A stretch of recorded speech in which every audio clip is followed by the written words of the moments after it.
morning, another day, another blessing. Ang tag-init, isa ito sa mga panahong pinakahinihintay natin. Panahon ng bakasyon, outing, reunion at simpleng pagsasama-sama. Kahit mainit ang araw, kakaiba naman ang init ng saya kapag kasama natin ang pamilya, kaibigan at mga mahal sa buhay.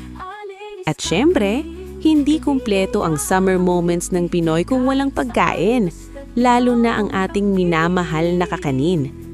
Sa bawat handaan, picnic o simpleng merienda sa hapon, laging may suman, kutsinta, pichi-pichi, biko o puto na nagbibigay dagdag saya sa kwentuhan. Naalala mo ba yung summer na nag-outing kayo tapos may dalang bilaw ng kakanin? Habang naririnig ang tawanan, habang pinapanood ang paglubog ng araw, sabay-sabay kayong kumakain. Simple lang pero punong-puno ng ligaya. Ganito talaga ang kakanin. Hindi lang basta pagkain. Isa itong simbolo ng kultura, tradisyon at pagmamahala ng pamilya. Mula noon hanggang ngayon, patuloy itong nagdurugtong ng mga alaala at puso ng bawat Pilipino. Para sa amin na gumagawa ng kakanin, hindi lang ito hanap buhay. Ito ay paraan para makibahagi sa masasayang sandali ninyo. Kapag may okasyon kayo, celebration o simpleng summer bonding, masaya kami na kahit papaano, bahagi ang kakanin namin sa inyong memories.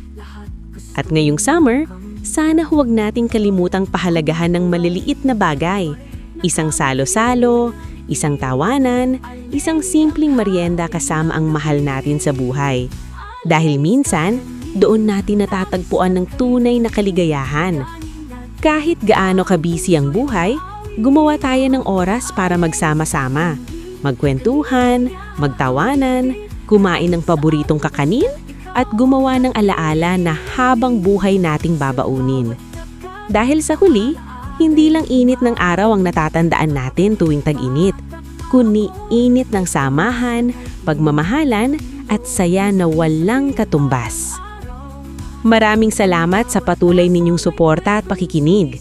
Kung nagustuhan ninyo ang kwentong ito, huwag kalimutang mag-like, follow at i-share para mas marami pa tayong mapasayang alaala. Patuloy nating tangkilikin ang sariling atin, lalo na ang ating masasarap na kakanin. Hanggang sa susunod, stay safe, stay happy, at gawing espesyal ang bawat araw ng tag-init.